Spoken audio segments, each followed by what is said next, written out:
Whoa! Oh my gosh. Somebody's playing my mixtape.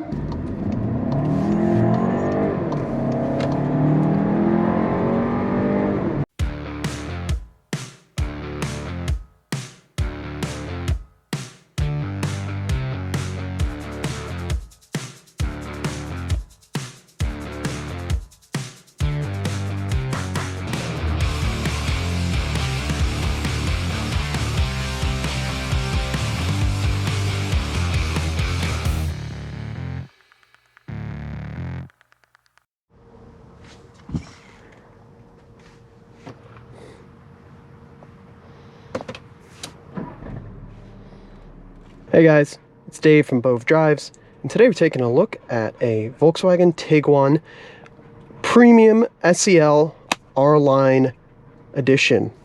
This is the compact crossover from our friends over at Volkswagen.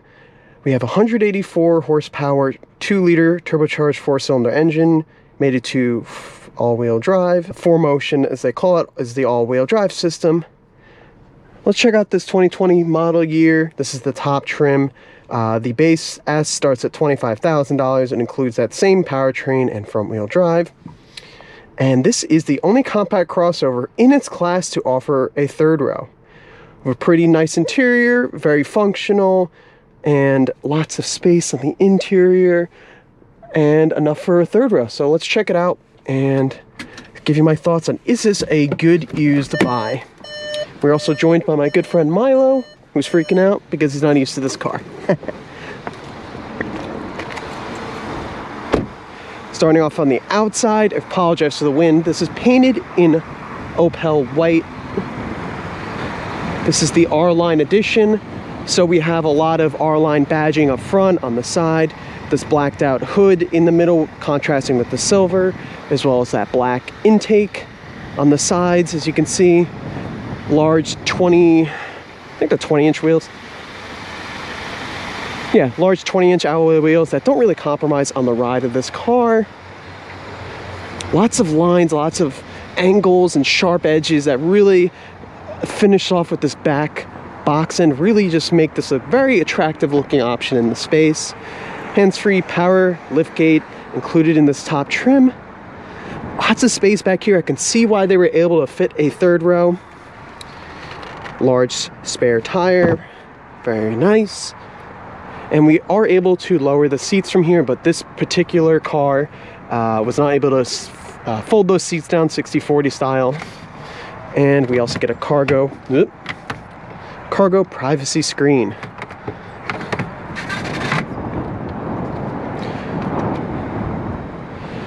I'm a really big fan of the way this Tiguan looks. It very much looks like a baby Atlas, and I don't think that's a bad thing. Also, just these door handles are very substantial for this class.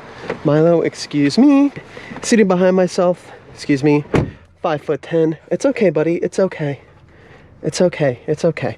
Sitting behind myself, 5'10", loads of leg room. Lots of nice materials back here that kind of blends itself with these harder plastics, but I really like this leather touched up on the seats, and it contrasts well with this black interior. We do have a center cup holders, nice panoramic roof with a power operated sunshade, some USBs, 12-volt power socket, and fans to control. We'll get those going for Buddy. Yeah, just very nice interior. This isn't the latest interior in 2022. This was updated on the interior and the exterior with Volkswagen, but I really like what we got going here.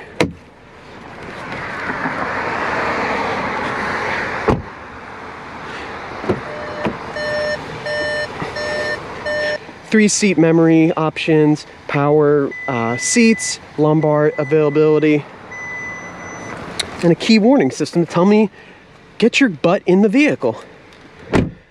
This top trim also gives us these Fender premium, I think it's a 19-speaker system.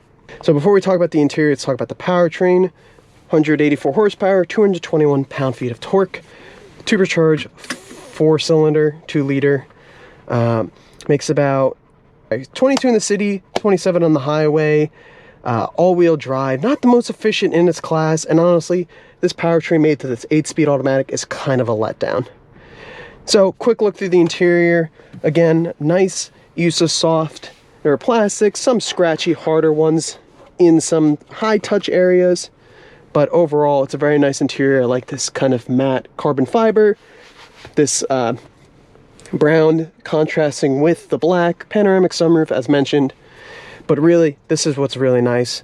Digital, they call it the Volkswagen digital cockpit. A bunch of different views with this button. And I really like having this 2-pod tachometer, speedometer. And with this button right here, you can kind of go through your different menus, navigation, Apple CarPlay, vehicle status, and your trip computer. As you can see, we've been averaging about 23 mpg. We do have a lot of Volkswagen assistive features, including some lane assist, side assist, rear traffic alert, and front assist, as well as adaptive cruise control. What else we got here? We also get this 8-inch touchscreen. Very nice, very responsive. I like that there's a constant menu button, and then if you hit app when you have CarPlay hooked up, which is wireless, brings you back and forth. Overall, very responsive. Not like, you know, the most interesting to look at. The colors are kind of whatever, but it's functional.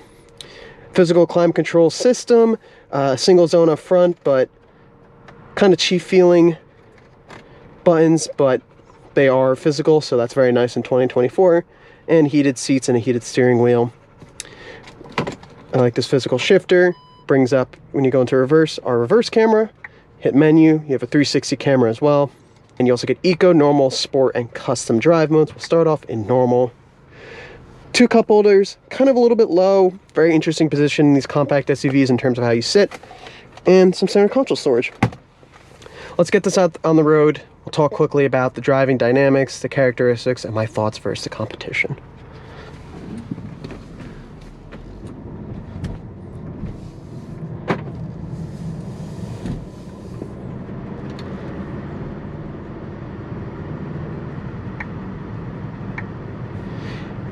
So right off the bat, one thing I don't really like about Volkswagen Audi is they don't let you go through the menus while you're driving.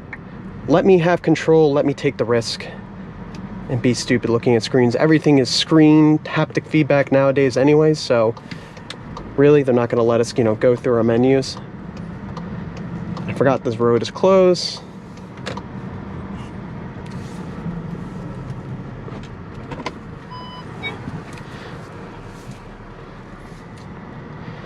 Good turning radius while we're here on this Volkswagen Tiguan. I really do like the action of this shifter.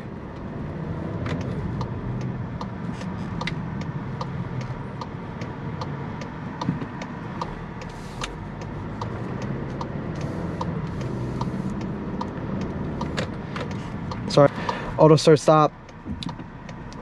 Pretty standard system, pretty smooth though. I think the Germans do a good job.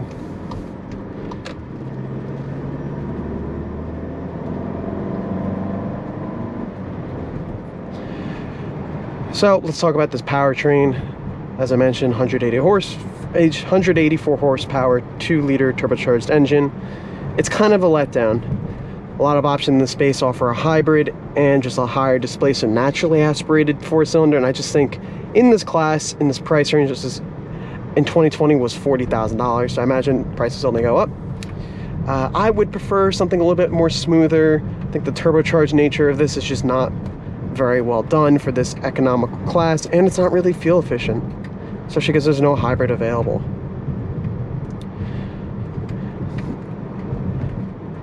Ride quality though is very nice. I think it's a good combination of handling. It's not the best in class. We'll talk more about that, but I think for these large, nice 20-inch wheels, it does a good job. I would say road isolation, you know, NVH is not the best. I do hear a lot of junk and stuff coming through. $40,000 is a little disappointing, especially coming from Volkswagen Audi. I keep mentioning Audi, but they all are part of one thing, and Volkswagen and Audi share a lot together. Obviously, Audi gets more of the luxury treatment.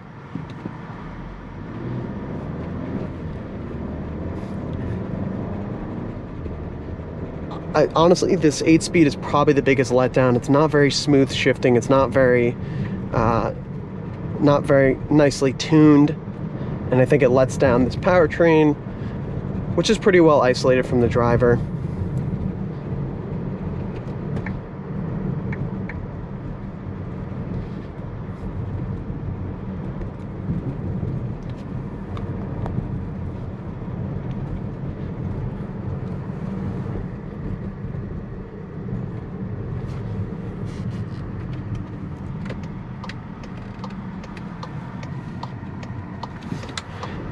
Brake pedal's pretty smooth and progressive.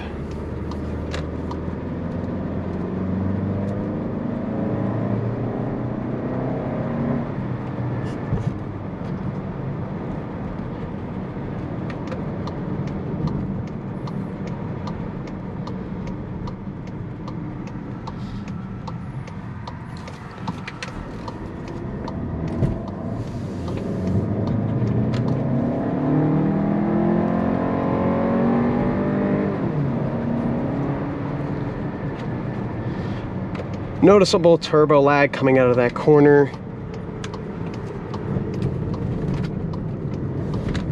Safe amount of understeer though, handling at the limit. I do like Volkswagen Group's steering. It's pretty light, but it weights up when it needs to. The steering wheel is very nice. Whoa! Oh my gosh.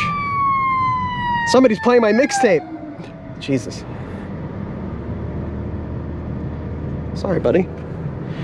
But yeah, a nice thin steering wheel, nice leather. I really like this R-line badge. I like the R-line badging throughout on the car and in the exterior. You got on the door sill down here. I think it adds some nice appearances, and it doesn't really add any sporty enhancements, which I'm fine with in this class. I don't want stiffer suspension on my compact crossover.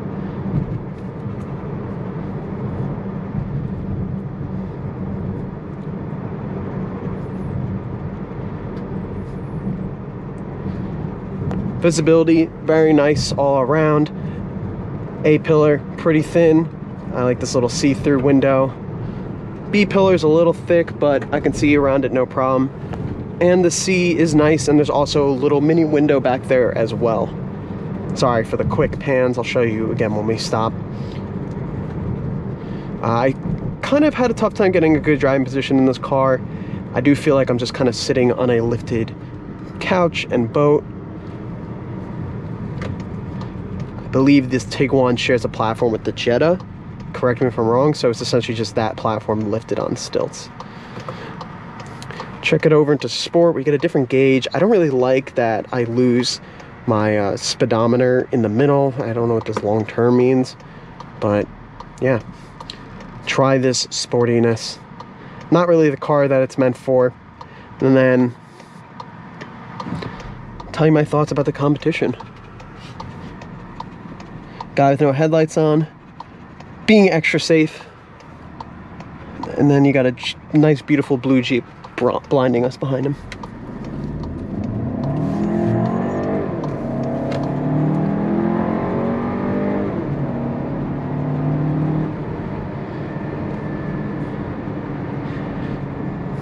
Sport mode stiffens up the steering, a little bit more engine response and throttle mapping, but it's nothing to blow your socks off, but it's there. So let's talk about our competitors. We got Toyota, in my opinion, Toyota RAV4, Honda CR-V, Mazda CX-5, and the Subaru Forester. So starting with the Subaru, really kind of the same story. I think a much better base engine and standard all-wheel drive in all Subarus. The Forester is definitely gone through some iterations. I believe it is a CVT, so take that as you wish. If you want a traditional automatic in the Tiguan, there it is. The Mazda CX-5 I think is just as handsome as this Tiguan. Handling is going to be way better. Interior is going to be way nicer. A little outdated, but very elegant, very unique. And the powertrain options are good. No hybrid, but 2.5 liter natural acid 4-cylinder is very smooth, just a little underpowered, but get the 2.5 liter turbocharged engine and you're golden. All-wheel drive, Sky Active, very nice package. Probably a little bit smaller than this one, definitely a little bit smaller based on that back seat from what I remember Nicole's CX-5. Let's throw it into S on the transmission. Oh boy. Oh, fudgy. Oh, fudge. All right, well, I'm here. Honda CR-V recently had a redesign, refresh, all that good stuff. So that's definitely bumped up the price, but it made it a much more modern car. The turbocharged engine and hybrids are definitely a better powertrain option in terms of smoothness and also power.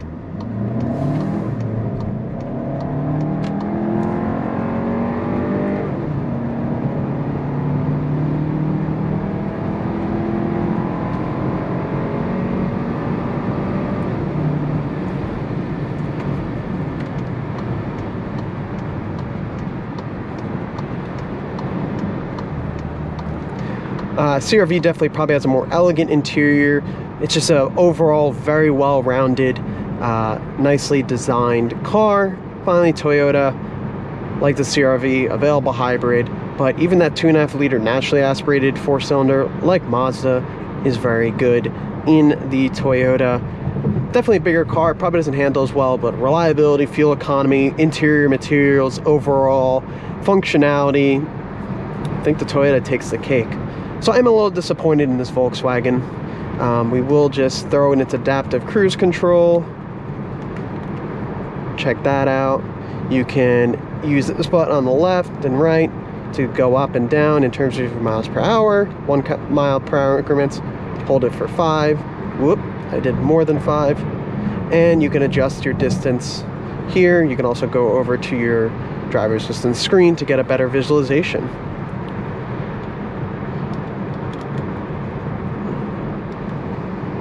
Definitely is keeping a big distance from this car up ahead. Straight pipe Civic is dominating us, moving about a mile a day when it really kicks off and makes all that noise.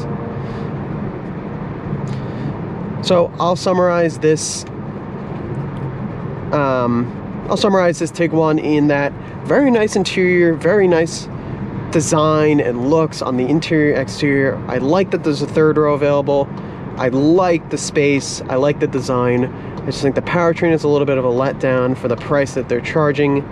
And I think in this class, I would either take like a Mazda CX-5 and go for that 2.5 liter turbocharged engine, get like 250 horsepower, or just go to a hybrid and enjoy that smooth, refined experience. I'm actually gonna go straight. And I think the price that Volkswagen has commanded for a lot of their vehicles that haven't really been refreshed, aside from the Golfs and the GTIs, I think they're just very boring and they're not very interesting cars in this space that is very competitive. So that being said, hope everyone enjoyed the video. Give it a like, subscribe, let me know your thoughts on this Tiguan versus those other competitors, Subaru, Toyota, Honda, and Mazda. It's Dave from POV Drives, and I will see you on the next one. Thanks for watching.